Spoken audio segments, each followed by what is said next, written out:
Patanjali, one acquires the power of seeing divine beings. And we can question, does seeing divine beings imply that we are engaging in deity yoga? On Tuesday, it speaks about the universal form. And then there's another one that speaks about there dwell also the congregations of the blessed in bliss.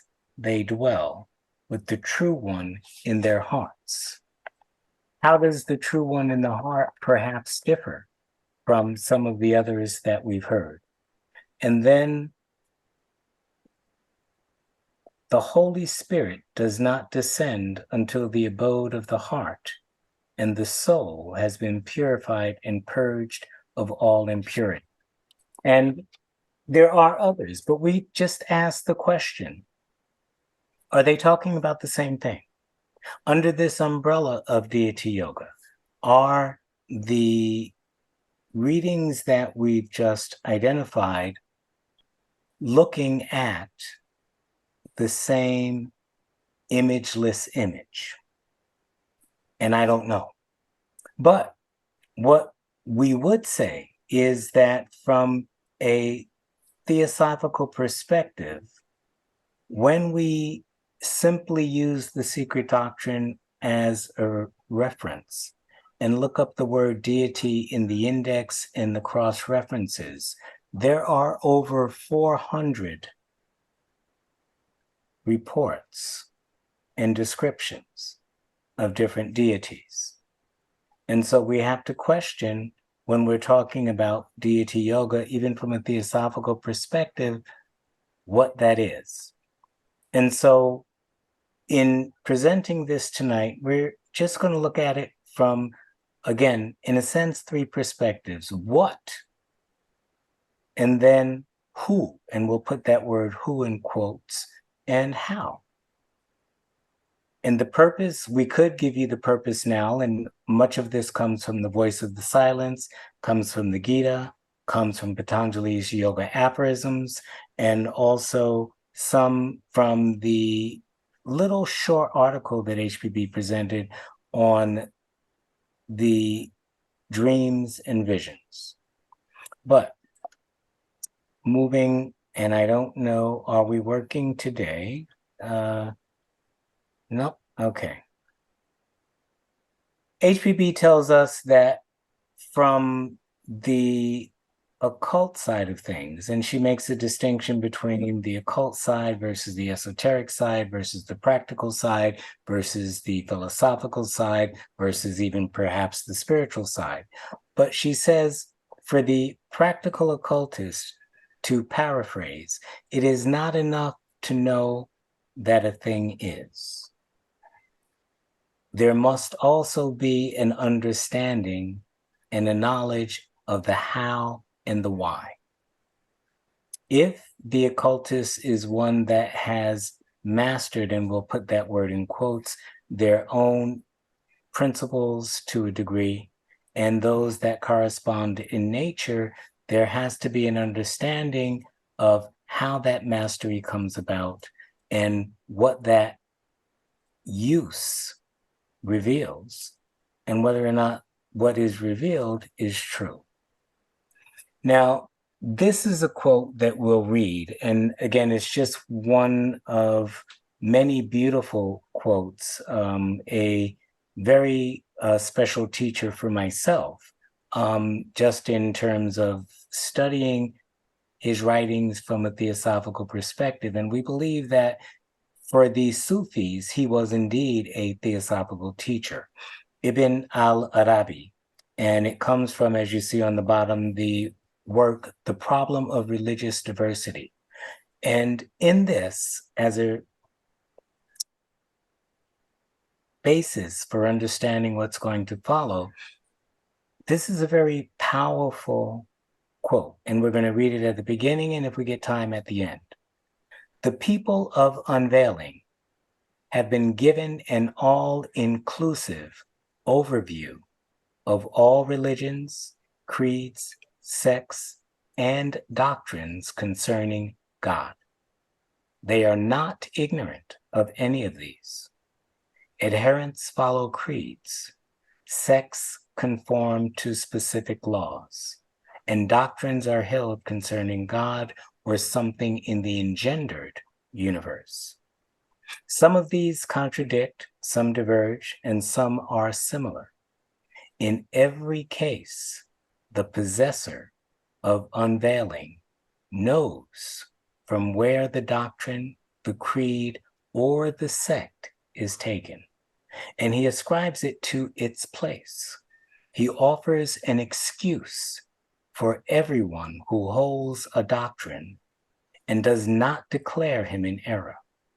He does not consider the doctrine to be vain, for God did not create the heaven and the earth and what is in between them for unreality, and he did not create the human being in vain. On the contrary, he created him alone to be in his form. And we like this because, once again, what will follow is epitomized in this quote. We threw this back in from those that had been present when we presented the ideas on fire, perhaps several months ago.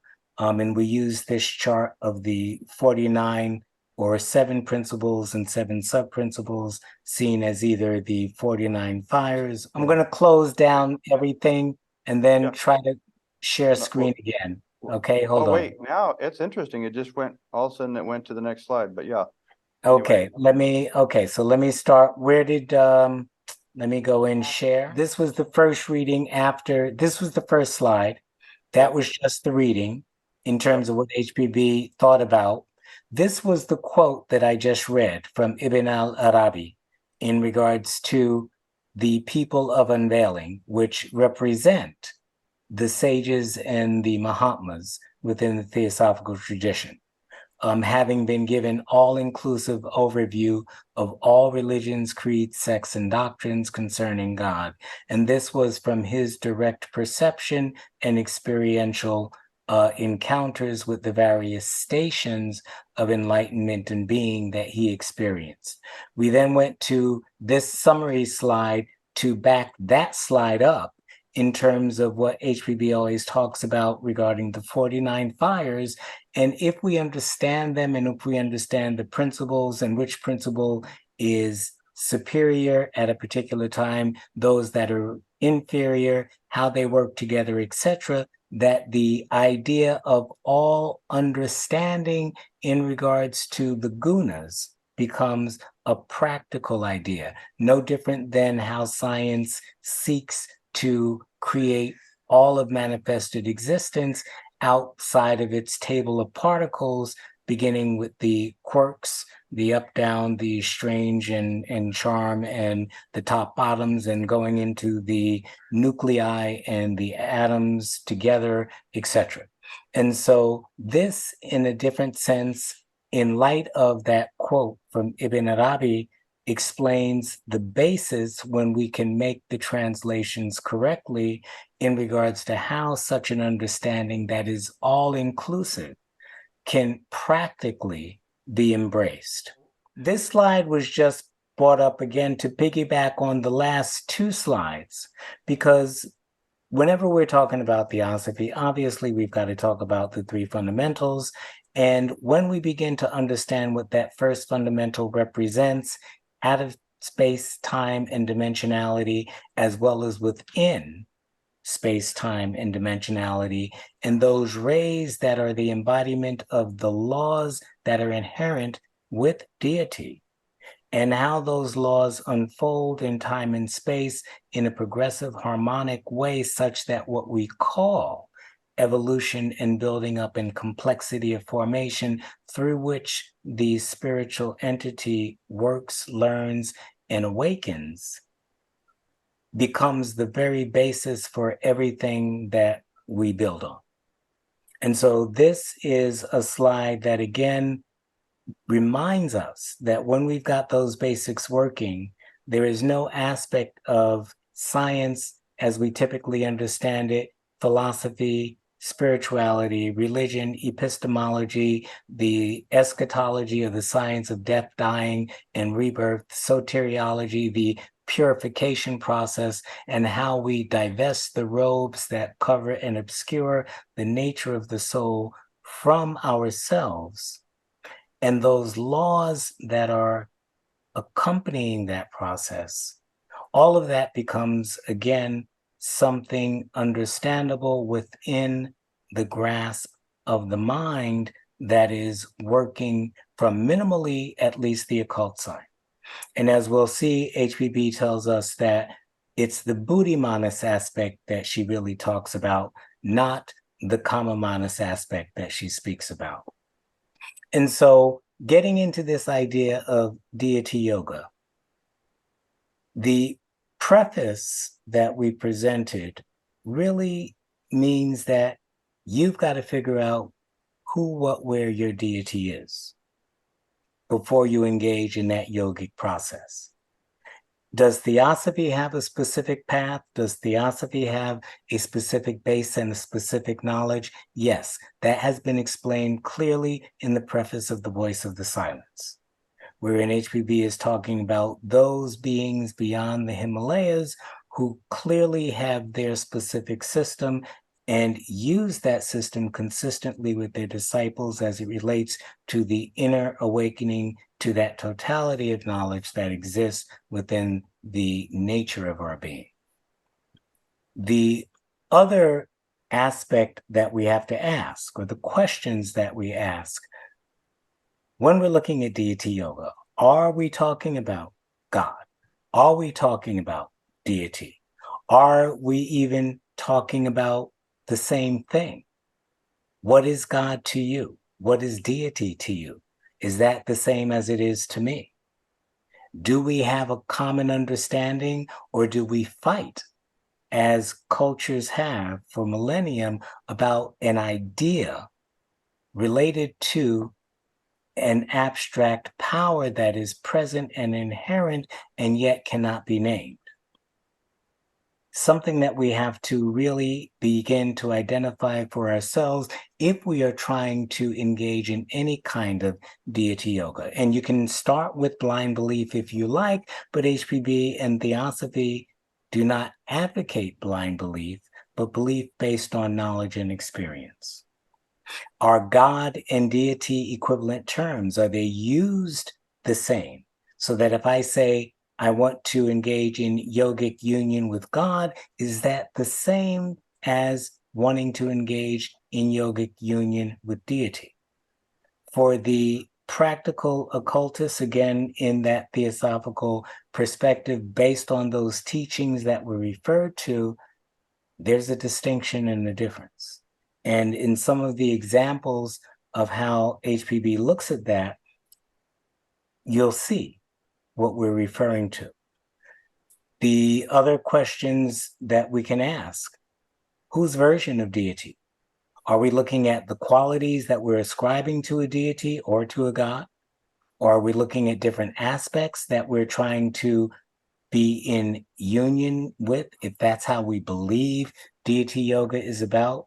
Are we, not to diminish the powerful practices of the Tibetans at all, but if we use the example of the Amitabha or the Ratnasambhava and their particular mantras and their particular mudras and their particular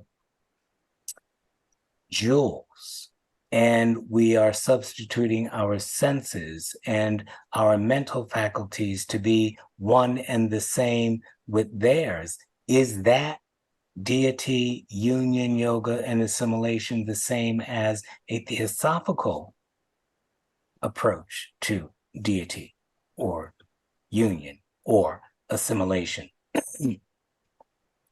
Once we have some degree of perhaps an experience, and again, each one has to define experience for themselves. Each one has to define the encounter for themselves. Each one has to discriminate clearly to purify their understanding of whatever that encounter and that experience is. But the question remains, is what we experience a God? Is what we experience a deity? Is it a God in personal form, or is the personal form that we're perceiving masquerading for what we are pursuing as God in terms of deity yoga or godlike yoga? Don't know. Are we looking at a specific deity with an embodied form? Are we looking at a deific essence? Are we looking at the cause of the essence and the deity? For me, all of these are important questions even before we begin to pursue a mindful practice in what might be called deity yoga. We can then go on and then further ask, well, what is yoga? We take for granted that we understand these words. But as we're asking these questions and really being honest with ourselves, we might not like the answers that arise. And so when we ask, what is yoga? What comes up? If we use Patanjali's basic definition as the hindering of the modifications of the mind, that is a type of yoga. Are we using and thinking and understanding yoga as the path that we travel, i.e., as process? Or are we using the idea of yoga in conjunction with deity as a specific practice that may be part of the path or just may be a particular station on the path? Things that we have to know and understand so that we don't get confused, we don't get stuck, we don't stop prematurely in our pursuit of the goal that we think we have an understanding about. Are we looking at yoga as the means that are going to get us to the goal? Are we looking at yoga as the goal itself, independent of everything that we have to do? Are we looking at yoga as union with the goal?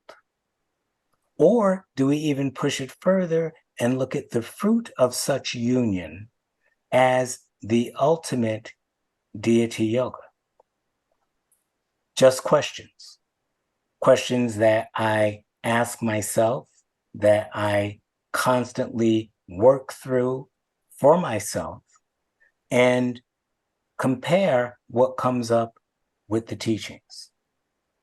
Because if the teachings beyond the Himalayas, as they say, are true and consistent and eternal, then we can't come up with too much of a difference from that.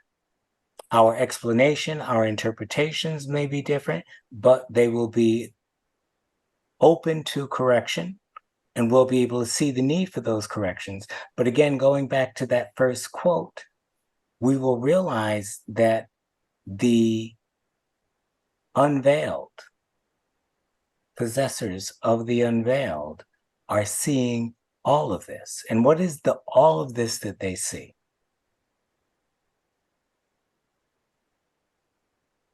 Let me hold for 1 minute because I see I had another little who or what does yoga? Good question. Because we have to acknowledge, if we're going to be honest, that our brain that we use, the body that we have, will die, will go back into the very dust and chemicals that they were put together from. And if that's the case, even if that body-based instrument touches and engages in whatever one thinks is deity yoga, what value does it have if it dissolves, if it dissipates, if it's impermanent? And so the who becomes very, very important. And so as we then go on to our next step, we can put all of that together and then ask ourselves again, what is Deity Yoga? And again, as we see at the top, each has to decide initially for themselves until they've gotten to a point where, as HPB tells us, one meets one's teacher face to face. And then it becomes very clear the path, the pursuit, and the things to avoid. And some of that is noted in Isis Unveiled. But again, looking at over 400 references in the Secret Doctrine in regards to the word deity, we can just look at this list, which is a minuscule list in comparison to the way that word is expressed. And we can look and see that there appears to be a progression. Doesn't necessarily have to be, but in the beginning, in its absoluteness, the one principle under its two aspects, and this is one of my favorite sentences of Parabrahm and Mula Prakriti, because we often talk about Parabrahm as it, and yes, in different contexts that it might represent that absoluteness, but we have to be clear, if she didn't intend something in this sentence, perhaps outside of a mistake, she wouldn't have acknowledged it or written it in this way.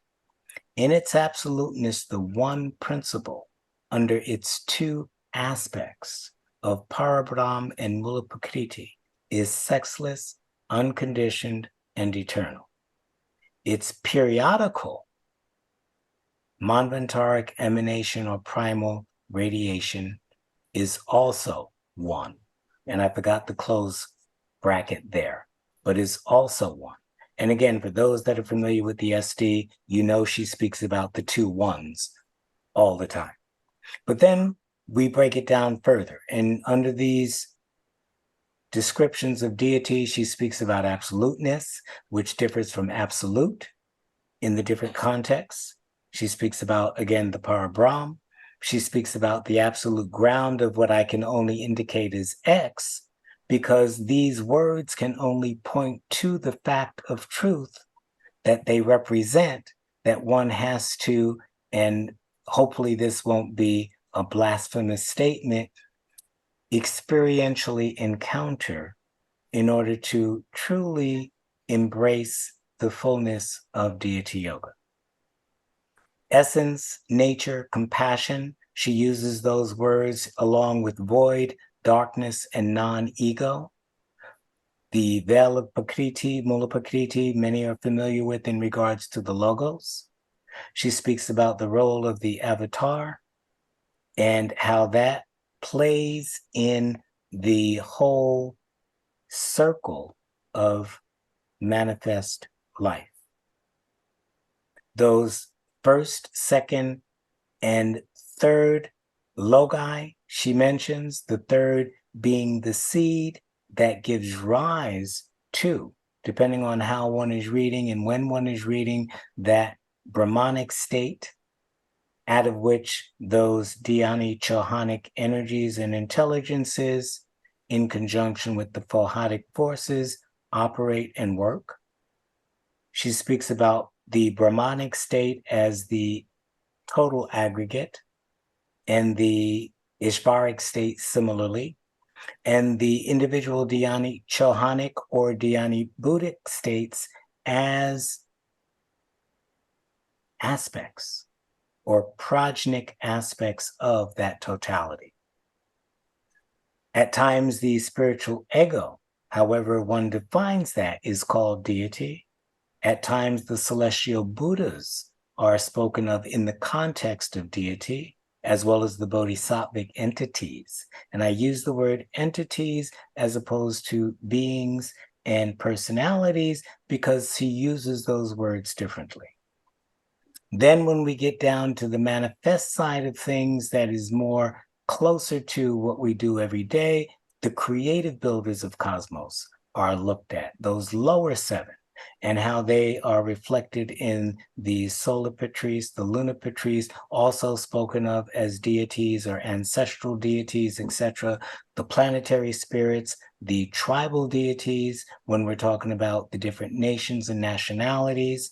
We also have to include the subjective visions in this whole pot of possible encounters that might be interpreted as deific, depending upon one's clarity of penetrative understanding, which is why the teachings themselves become essential to help guide the consciousness without its losing its way in the midst of this huge, vast reality that exists, which most of us have no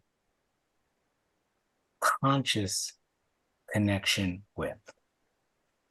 Astral entities also masquerade, true or false, living beings, mental formations, elemental reflections, general visions, all of these she includes under that title deific or deity in some regards, which then means that theosophical discrimination is essential. If one is consciously attempting to willfully walk this path and taking the responsibility for whatever one encounters as one has dared to awaken these energies and powers that typically lie sleeping, i.e., let sleeping dogs lie. Only the fearless and the pure at heart with no conscience to worry about tread that path with impunity. Once we have all of these things, we might ask ourselves, how are we even supposed to understand that? And the teachers themselves from the Mahatma letters gives us a clue. And we'll read this. In esoteric teachings, Brahma, Pitri, and Deva Lokas are states of consciousness, belonging to the various ethereal hierarchies or classes of Dhyanis and Pitris, the creators and ancestors of humanity, and of Devas, some far higher than man spiritually, some among the Deva classes far behind on the descending arc of evolution and only destined to reach the human stage in a future Manvantara. Exoterically, these lokas represent nirvana, Devachan, and the astral world. The meaning of the terms Devachan and Devaloka is identical. Chan and Loka equally signifying place or abode. Deva is a word too indiscriminately used in Eastern Eastern writings, and is at times merely a blind. And in this quote, and in the context of this quote, our teachers talk about states of consciousness, planes of consciousness, substance of consciousness, degrees of consciousness, monastic light in relation to consciousness, and content of encounters on these particular planes in these particular states of consciousness. All part of the lokas and talas, if we use the Hindu terminology, or the planes, sevenfold and 49-fold, objective and subjective states that one must go through and defeat, overcome, not be affected by. You can choose your own words, but must know and must deal with. But again, if these ideas sound really bizarre, then put them away, because yes, only the few, according to the teachings, dare to push in this direction. As we then go on, we can ask that question that we had towards the end of the series of questions in the beginning: who or what has the capacity to experience such states of consciousness, such lokas or planes and subplanes of being, along with the contents that exist as relates to entities, elementals, etc., in those states, on those planes, in those lokas. And HPV gives us this quote. I think this one came from Noetic and Psychic Action. The metaphysics of occult physiology and psychology postulate within mortal man an immortal divine mind, or nous, whose pale and too often distorted reflection is that which we call mind and intellect in men. Higher manas, mind or ego, and the kama manas, individuality and personality. From the first, all noetic, and the second, all psychic or terrestrial wisdom. So right off, our teachings are giving us the path that is pursued as we move from our physical state of being in an attempt to really reach not a stage or a station related to deity yoga, but what might be consummated as true, full deity yoga. And here from the psychic side, again, you can look at psychic and noetic action. You can review this in Patanjali's yoga aphorisms. You can look at this in light of some of the quotes that we'll see later on in regards to the voice of the silence, or from the little wonderful pamphlet article that we love, Our Dreams But Idle Visions. And in that, she gives us multiple expressions in regards to the inner being that is clearly different, as she says, and these are obviously my words expressing her ideas, very different from the physical neurobiochemical brain of the outer man, different than the stages of sleep, waking, dream, and deep sleep that we go through, even though those are stages of the brain that are used to work with the ego and can relate to different or higher states of being. All of that has to do with the animal body, the animal form, the animal astral ego. And these are terms she uses. These are not terms that I've made up. And if she's using them, when we become really, really technical in our efforts at understanding theosophical intent, and intent for me is different than word. Word can give a general expression, but the way words are put together points to or intends emotion. Just like if you're driving a car, when those front wheels begin to tend to turn to the left, you know the car has got to go to the left. And if it doesn't do that correctly, the rear will spin out. You know it before it happens. And you can slow down, get out the way, try to speed up or whatever. You work with the situation.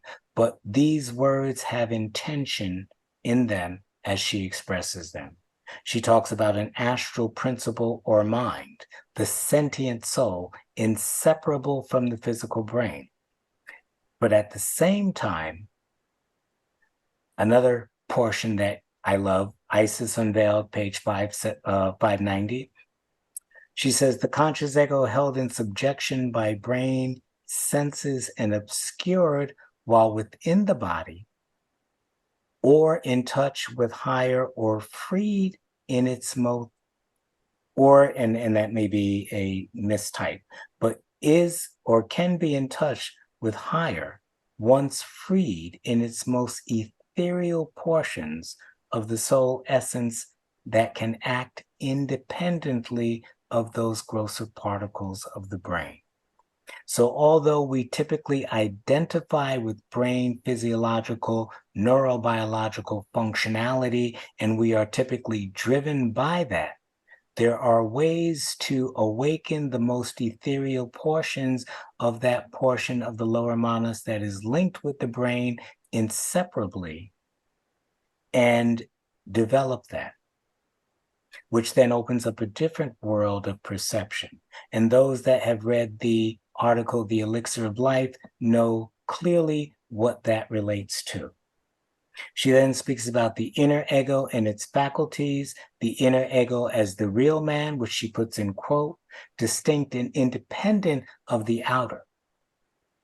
And we have to be clear that the ethereal portions that later on can develop in their ethereal ways, as she says, are different from the spiritual ego and may or may not, depending upon the context, have a part to play in regards to the inner. But this is still only on the psychic side.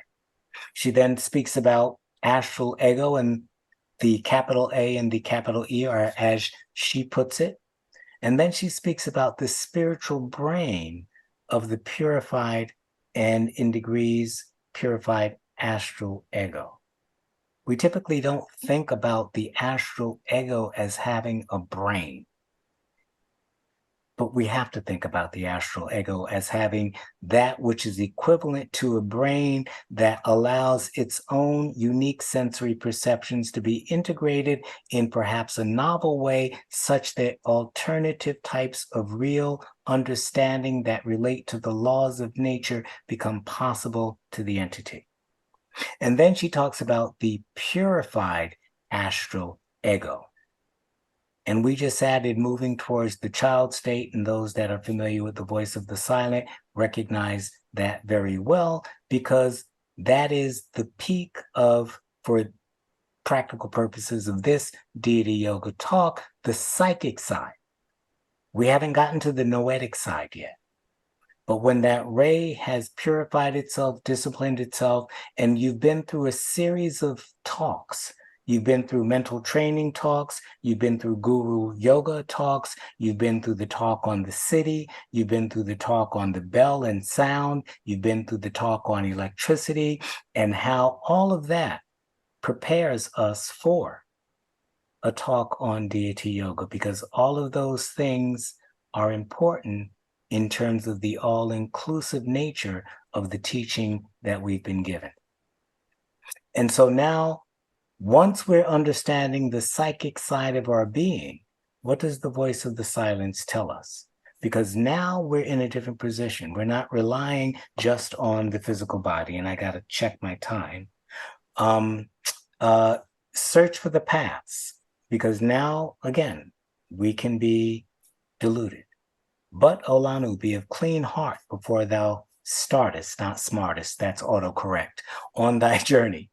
Before thou takest the first step, learn to discern the real from the false. Before you take the first step, what is the real deity? What is the false deity? What are the stages leading up to the true deity? What might that be conceptually, such that we can avoid everything that is not neti what we are looking for? Above all, separate head learning from soul wisdom, the eye from the heart doctrine. And then the voice gives us more instruction, because again, as we're developing that ethereal side of our mind and our nature, different things occur. But none of them have to do directly with deity, that path that we're pursuing. And so in this quote, it's important to recognize that the thinking man in occultism is septenary.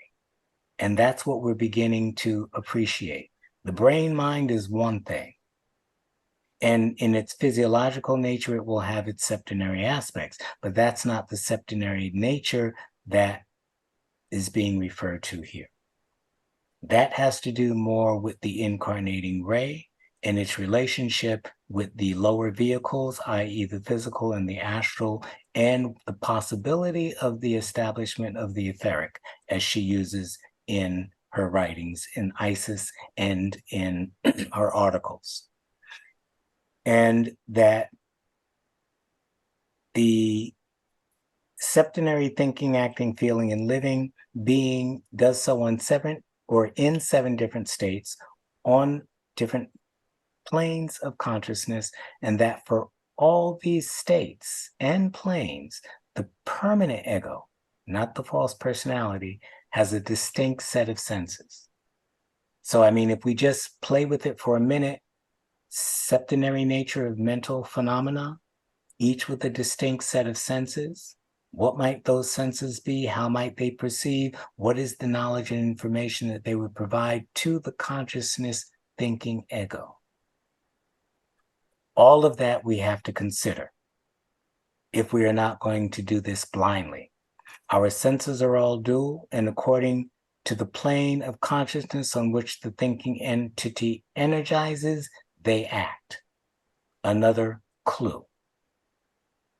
Logic can be applied only to the lower manas. And at this point, we're still stuck in some of the lower manasic elements because we're still on the psychic side. But it is from the perceptions of kama manas alone that you argue when we're in this state. Occultism teaches only that which it derives from the cognition of the higher ego or buddhi manas. And once we awaken to that state of consciousness and functionality, the universal consciousness of the real ego can be seen as transcending a millionfold, she says, the self-consciousness of the personality or the false ego. The voice tells us as we're developing in this way and developing this capacity that we've got to watch out for delusion. And delusion is thinking of I, and thinking of personality, because these are not the real entity. And HPV tells us, just think, if we all reincarnate, if you could remember 100 of your reincarnations, would you ever identify with one personality? The concept that we have reincarnating ability means that we're going to get rid of much of what one life felt was useless and begin to internalize and integrate what it felt was useful from a spiritual side. But most of that will be impersonal if it's spiritual. Hence, personality becomes less and less and less, just out of the natural process. But yet we cling to the personality. And so when these abilities and these powers begin to develop, the voice is telling us, don't cling to personality, don't get caught up in the delusions of I, don't think of oneself as separate. And these are other instructions along that way, that we have to part the body from the mind, dissipate the shadow, live in the eternal, that we have to make our hearts clean. And all of that, for those of you that might be more familiar with Buddhist tradition and some of the techniques that they use, they talk about body isolation, they talk about speech isolation, they speak about mind isolation. And from a theosophical perspective, once we begin working with our body, we purify that, we purify our speech, our energies, our mind physically. We do the same thing astrally, because that astral body is the foundation, and we have to make that pure, because if we're going to perceive that, as Judge tells us in some of his articles, without getting confused and deluded, then we have to see clearly. That etheric body is another, and if you want to embrace etheric with manasic, that's fine, because we're talking in very loose terms, but that manasic higher and lower aspect has to be purified. The energies have to be acknowledged. HPB calls those mental winds in the secret doctrine. And she says there's a higher set and a lower set. And it's not the lower set that's being referred to in this pursuit of real deity yoga. If we assume that yoga is union, assimilation, mastery, and functionality. And so Once we get to, as the voice tells us, a certain stage, the body is the slave. But interestingly enough, now we have to prepare for the temptations that ensnare the inner man once it's fully functional. And even still, we have to continue working with the mental changes. Mind is superior to the vehicle that it's using if it is assuming its ascendancy. And so all of those thoughts have to be purified, clarified, disciplined, trained, and the energies that are associated with them, all of that's in the voice of the silence.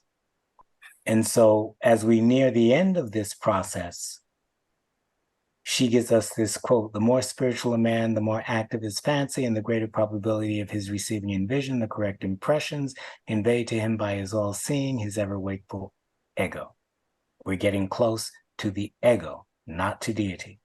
The spiritual senses of the latter, unimpeded as they are by the interference of the physical senses, are in direct intimacy with his highest spiritual principle, and the latter, though per se quasi-unconscious part of the utterly unconscious, because utterly immaterial, absolute, yet having in itself inherent capabilities of omniscience, omnipresence, and omnipotence, which as soon as the pure essence comes in contact with pure sublimated and to us imponderable matter, imparts these attributes in part to the pure astral ego.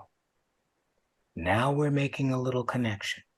Hence, highly spiritual persons will see visions and dreams during sleep and even in their hours of wakefulness. Now we're approaching the noetic side of things. And HPB continues to describe that process in terms of how she uses, and much of this is in Transactions of the Blavatsky Lodge, the spiritual ego or self, from the witnessing side and the awareness side. And she gives us that in the article Karmic Visions, as the spiritual ego watches over the incarnations of the character or the protagonist in that tale. We have to talk about, if we are acknowledging states of consciousness, the Dhyan Chohanic states of consciousness, the Dhyani Buddhic states of consciousness, the totality or the aggregate consciousness called the Brahmanic state, the Lagoic states before that, the highest spiritual principle, moving on and on. Each state with its knowledge, wisdom, abilities, resulting in recognition, study of the content, just like Krishna showing Arjuna the divine form. That's a study process. The assimilation of that knowledge, the mastery and the utilization of that for humanity. The utilization of that for humanity and all sentient life is the why. It's the why of the whole thing. And so there's so much more we could say about this process, but again, we don't want to say to you, this is what deity is. You have to figure out what that is to yourself, and then compare that, perhaps, if you're looking for that theosophical path, with theosophical teachings. And there's enough of them out there for that to be clear. And so we cannot mistake persons for gurus. We cannot mistake astral entities for gurus. Perhaps Guru Yoga pertains to the spiritual ego, that witness watching state of consciousness that is the consummation of all our past lives, that holds the knowledge and the wisdom of what we've been through. And those, and how you read, and for instance, Ibn Arabi, if you read some of his own reports, you know he has been directly in communication with his spiritual ego. Again, the Buddhists talk about that in terms of their degrees of yoga.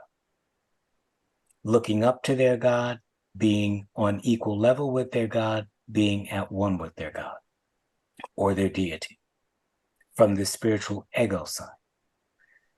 Beyond that, there's the range of deity yoga, again, from a theosophical perspective in terms of knowledge and wisdom regarding the Lagoic states, Beyond the logoic states, we have to be very careful about the laya states and confusing those for states of purity, homogeneity, and emptiness.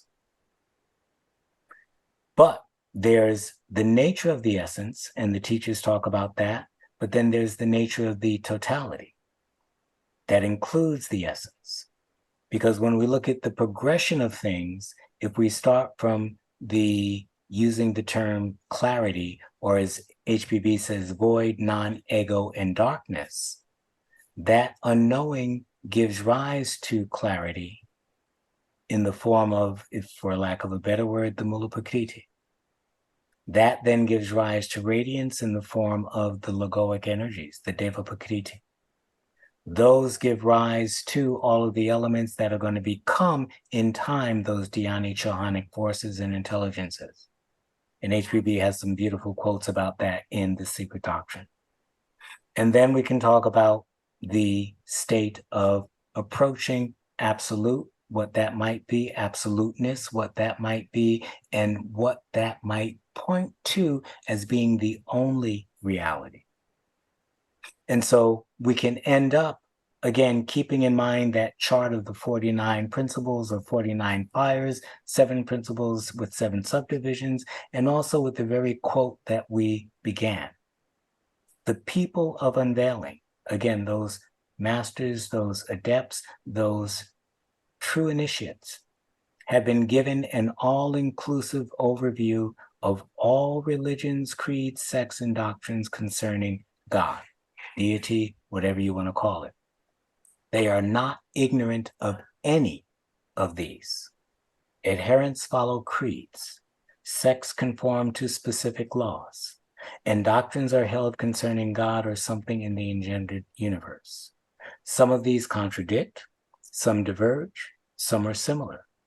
In every case, the possessor of unveiling knows from where the doctrine, the creed, or the sect is taken. And those that have read HPB carefully, remember, she said, we know where all of these divergences have come from.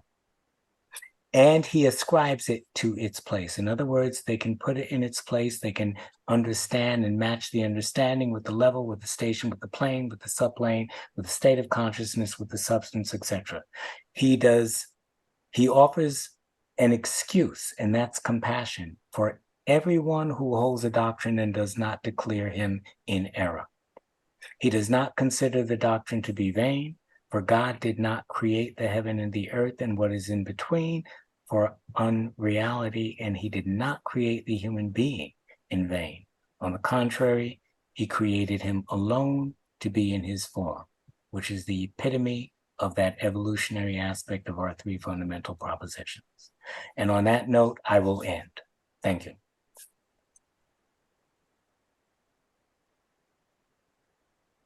Thank you so much, Jean, for such an amazing presentation. Do we have any questions for Jean?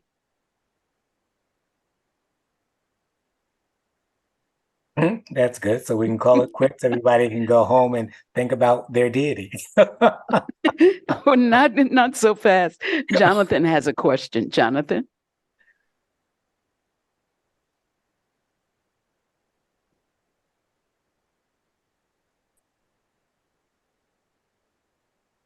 So, Gene, that was a wonderful roadmap. Can you guys hear me? Yeah.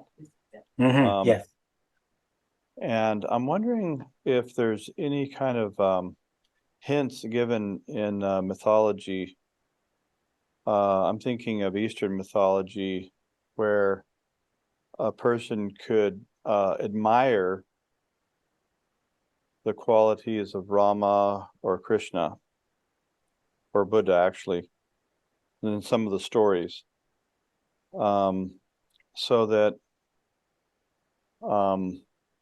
almost like the image came to mind of a lizard basking in the sun on a rock, where you just kind of let the qualities like of Rama, because he was onto duty, kind of flood into you.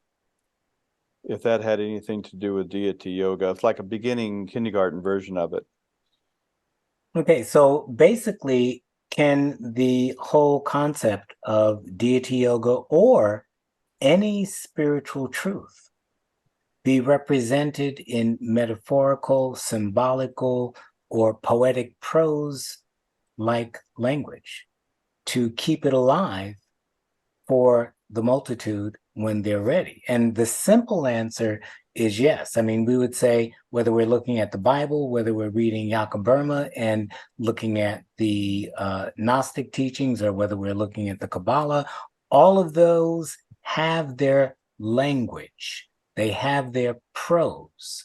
And underneath the prose is that symbology that carries a part of a teaching. And if one is then thinking of it from a theosophical perspective, and if theosophy is true, and that's something each one has to prove for themselves, then they will begin to look for the scientific correlation. They will look for the spiritual correlation. They will look for the psychic correlation. They will look for the purification process that is being evidenced in symbolic form or in poetic expression. And so HPB gives us that old statement that there are those individuals that read with the higher mind the most common of literature. And in doing that, their knowledge can grow exponentially because they are seeing things that relate to the underlying roots and links of knowledge as opposed to the superficial expression of the appearance. So hopefully that kind of summarizes that question in general. Do we have any other questions? Well, Jean, I have one. You spoke earlier about the etheric aspect of the mind capable of being purified. And I was wondering if that means that through Jnana Yoga or our studies of the theosophical teachings, is this generally what happens in terms of moving closer to and being centered in Buddhi Manas?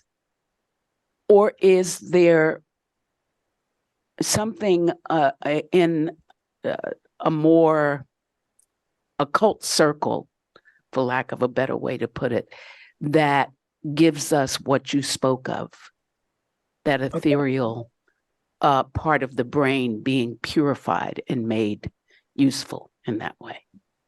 Okay, so considering the word ethereal, and again, that's just an adjective to describe a process that is more real than the words that we use to describe it. And the only reason we use that word is because HPB used that word, and she uses those words in different contexts. So that's the first piece of important information. Never get stuck on the words. But there is something there that is more subliminal than the concrete flesh that we typically deal with and operate through, that has a reality of its own.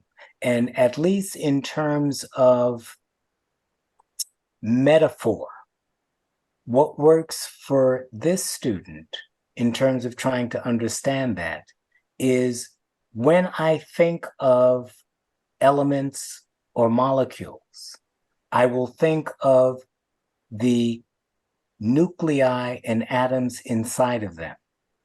The nuclei and atoms inside of them are doing their own thing. We're looking at the appearance of what that thing is that they're doing on a different plane. And then inside that nuclei, we've got another set of gluons and mini particles, and they're doing their thing. Apparently, they're all interrelated. And the teachings tell us that all things are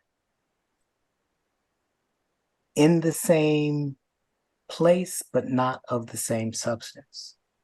And so when I begin to think about what is astral and what is ethereal, the framework that I think of it in, not as being the same as, but as being similar to, is what channel am I going to turn to? Am I going to turn to the channel of flesh and blood? Or am I going to turn to the electromagnetic channel where the electrons are interacting and acting as forces, bringing molecules together or repelling them? Or am I going to think on that quasi-quantum level in terms of how the gluons and charms and ups and downs in terms of the quarks are interacting? And so if I use those as metaphors for the different levels, and again, we mentioned the article, The Elixir of Life. That article is specifically about dying in the flesh while living and staying alive, and replacing, as they metaphorically put it, the material particles with more subtle particles. In other words, if we can turn channels with our consciousness, we can begin to operate on whatever that electronic realm of atoms represents in their spinnings and probabilities. We can begin to think in those terms, or on another level in terms of the quarks. Or we can begin to think, as the teacher said, in terms of crooks in the secret doctrine. He looked hard and he found radiant matter. He might look further and find comic matter. And if he really looks further, he might find monasic matter. But typically he won't, because he is outside the precincts of that school, and that is too important a secret to be divulged to science. And so the idea that there are different aspects to our being, we are made up of all of the principles. We just don't know Well, if I how to recognize them, see you tomorrow night online, or try to how explain to more what he said in a group them or organize them. And as such, we then cannot be functionally active. The other thing, in direct answer to your question, is the article, and I don't recall the name, someone might, but HPB tells us specifically, I think it's about Chelas and Mahatmas perhaps, but she says, for those that are pursuing this path, and we'll just simply call it the path of purification, the path of training, and the path of discipline in light of service for humanity, that each life they have less and less of kama manas.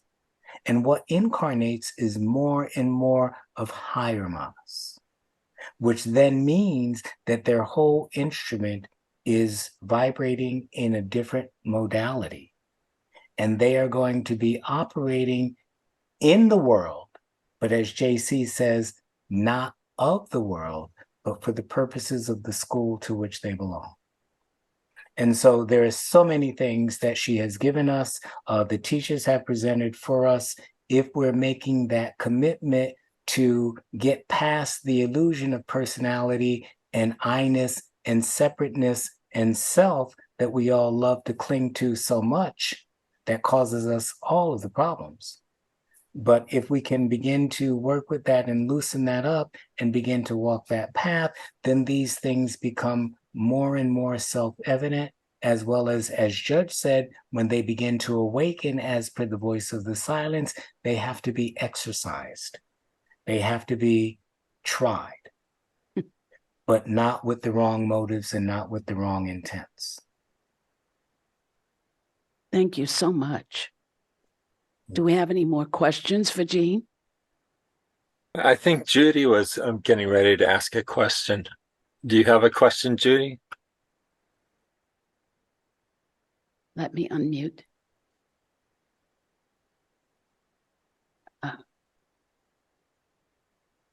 Yes, Judy.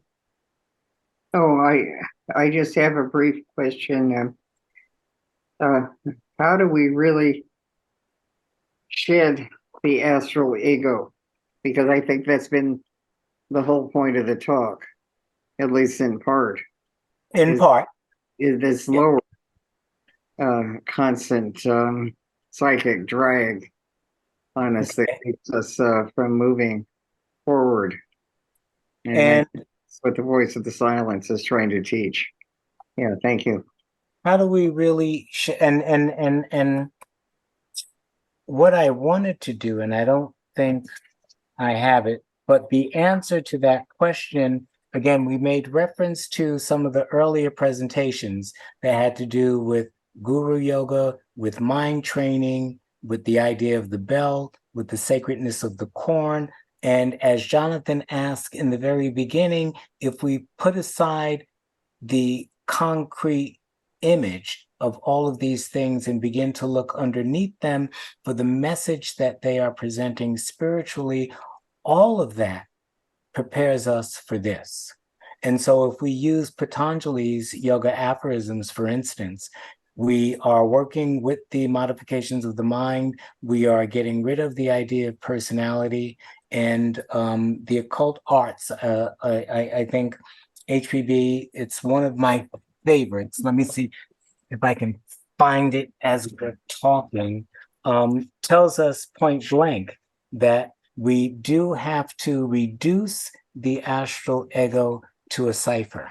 And although they're not often spoke about within the teachings themselves, there are clear pursuits and exercises that result in the reduction of egoic functionality.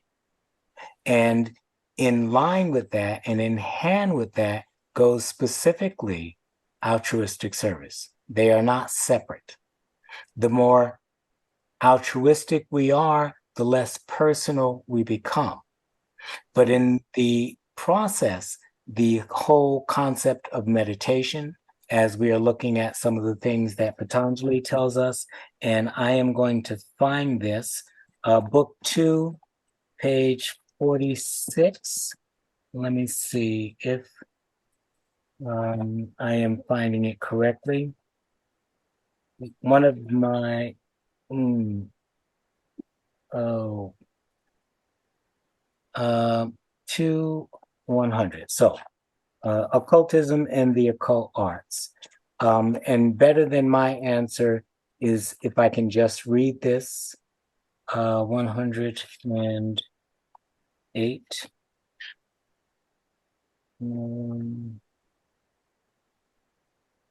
Okay, so HPB tells us on page 104, let them know at once and remember always that true occultism or theosophy is the great renunciation of self, unconditionally and absolutely in thought as in action. It is altruism, not for himself, but for the world he lives, as soon as he has pledged himself to the work. And then the wonderful quote that I love personally, page 106, in regards to what that process engenders. And once that ego has been reduced astrally to a cipher, she says, it is only when the power of the passions is dead altogether, and when they have been crushed and annihilated in the retort of an unflinching will, when not only all the lust and longings of the flesh are dead, but also the recognition of the personal self is killed out, and the astral has been reduced in consequence to a cipher, that the union with the higher self can take place. Then, when the astral reflects only the conquered man, the still living, but no more the longing, selfish personality, then the brilliant Orgoides, the divine self, can vibrate in conscious harmony with both the poles of the human entity, the man of matter purified and the ever pure spiritual soul. and stand in the presence of the Master Self in all caps, the Christos of the mystic Gnostic, blended, merged into, and one with it forever.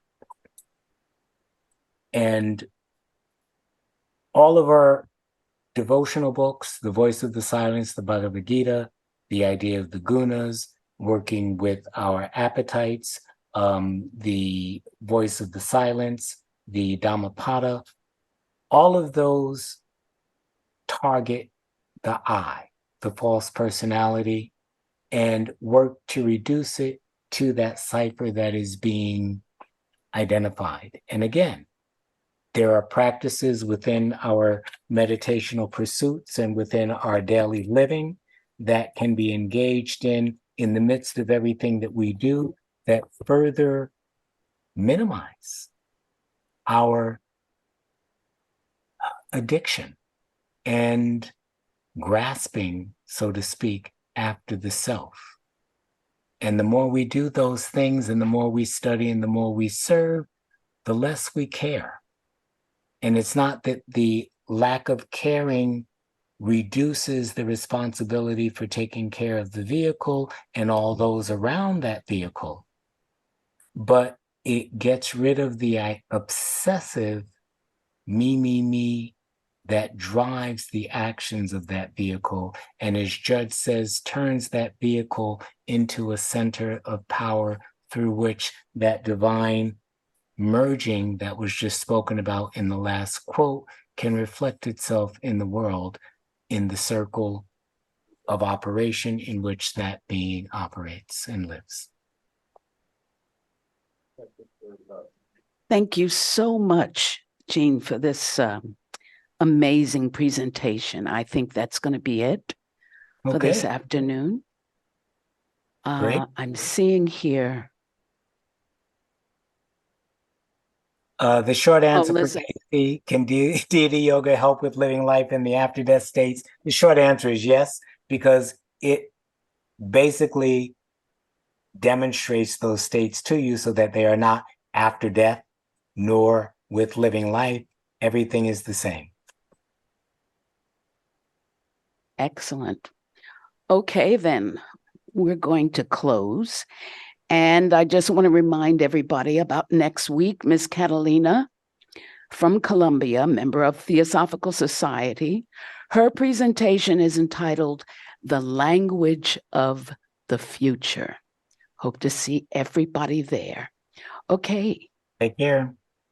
Thanks. Thank you so much. Good. Bye, everybody.